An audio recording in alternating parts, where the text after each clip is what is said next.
Elliot! Where is my boy Ed? Oh, there you are. Sorry, I didn't see you because you're, are you doing yoga? Yeah, I'm doing yoga. This upward dog. I don't know if you remember, but I was having a bit of an existential crisis, and so I wasn't sure what I needed to do in my life, and one of the things I realized is I should be doing more yoga, so I'm going to do yoga throughout the course of this episode. I hope that's all right with you. If it's not, I think you can just look away because it's my body and my choice, so I'm going to do what I want to do. Is that cool? Yeah, that's cool. I think yoga is a terrific way to calm the mind, stretch the body out, and just relax and feel wonderful. So I think that's a great idea. And on a similar note, in terms of things that relax us, I often find that if I overthink something, I like the situation less. And so one of the things I used to overthink was winter. You always hear people who have very strong opinions like, oh, the summer's too short, oh, the winter's too long. But it wasn't until my daughter was born that I was taught something incredibly important, and she taught me it. Her philosophy is basically, if it's sunny, go outside and play in the sun. If it's snowy and freezing, go outside and play in the snow.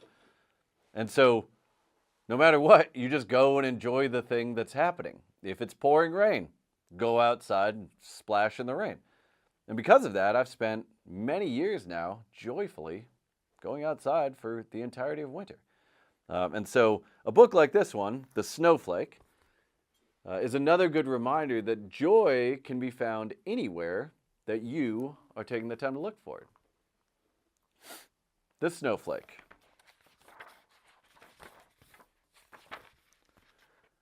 High in the sky one winter's night, a snowflake was made. She wheeled and skipped and twirled between the clouds. Whee! She squealed. Only soon she began to fall. I don't want to fall, said the snowflake. You're supposed to fall, said a cloud. That's what snowflakes do. But I don't want to, pleaded the snowflake. Help me, cloud, stop me from falling. You'll find your way, replied the cloud. Good luck. The snowflake wasn't too sure. She twisted this way, and that way, and this way. Tumbling as she fell, the snowflake grew dizzy.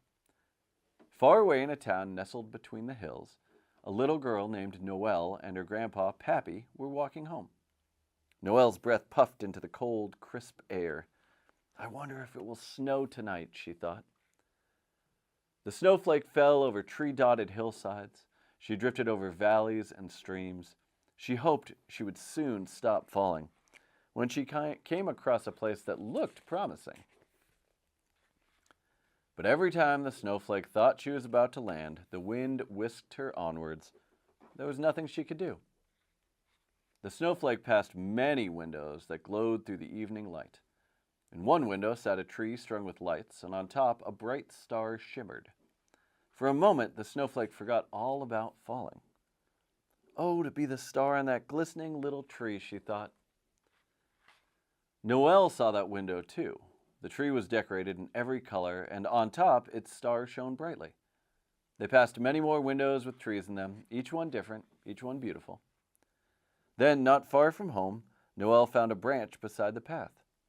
My own little tree, she said. High above, the air grew colder, the sky grew darker, the wind blew harder, and the snowflake rushed along with it. She wondered if she would ever find a place to land. Then through the wind, she heard laughter. There were more like her, more snowflakes. They danced and swirled in the night air together. They were joined by even more snowflakes that rushed along, in and out and around one another. They were never next to each other for very long, and each snowflake was different. But one way or another, they were all falling, and this made the snowflake feel much better. When Noelle arrived home, she got to work. Her mommy took down some old boxes and paper, and together with Pappy, Noelle decorated the tree. They used many different colors, just like the tree in the window. They made some paper snowflakes, too. Noelle put the tree outside where she could see it. She hoped that its little branches might soon be covered with real snow. But as Noelle went up to bed, she felt that there was something else missing from her tree. Something important, only she wasn't quite sure what it was. Meanwhile, high above the house, The sky was swirling, drifting, circling, falling. "Nearly there," whispered the cloud. When Noelle woke the next morning, the world felt different. Everything was brighter, quieter, softer. Then as she climbed out of bed, she remembered, "My little tree," she said. And Noelle gasped, for every rooftop, every hillside, and every tree had grown white. One special snowflake had settled on the very top of Noelle's little tree. "I did it," said the snowflake. "I found a way to stop falling." And she felt very proud.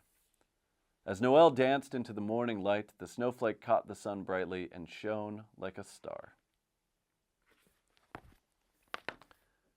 What'd you think, Squish? Did you like the story?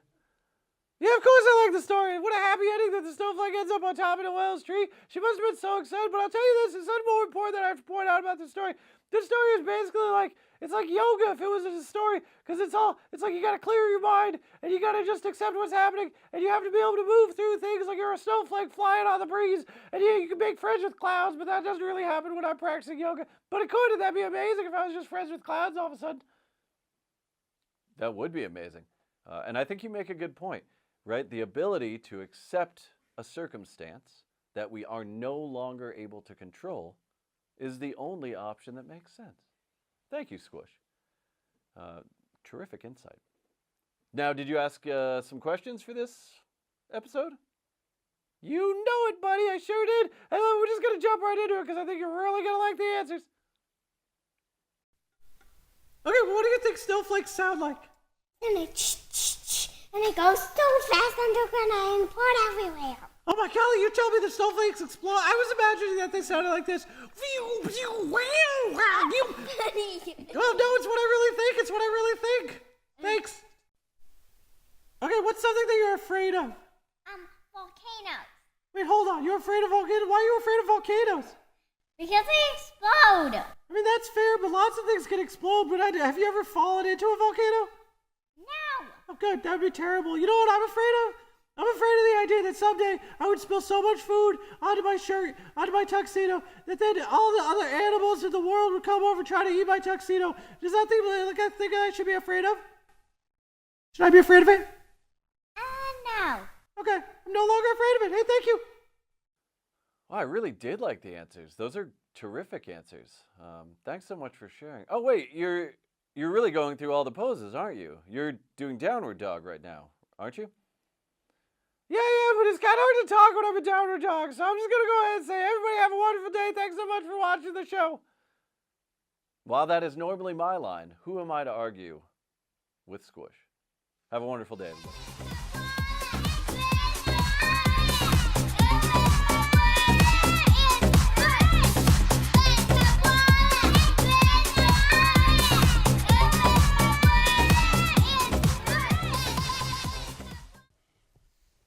Okay, I have two super quick questions for you. First, what do you like to do in the snow? What's really fun to do in the snow? I like to have snowball fights. Snowball fights? I think I'd be pretty good at that, but do you think I'd be good at it? No. Oh, well, maybe I wouldn't be good at it. I don't know. I've never done it before, but I'd like to try it at least. Okay, and why do you think that snowball was... I mean, not snowball. I got snowballs on the brain. Well, I wanted to know why you thought the snowflake was scared of falling. Because it was tumbling upside down sometimes.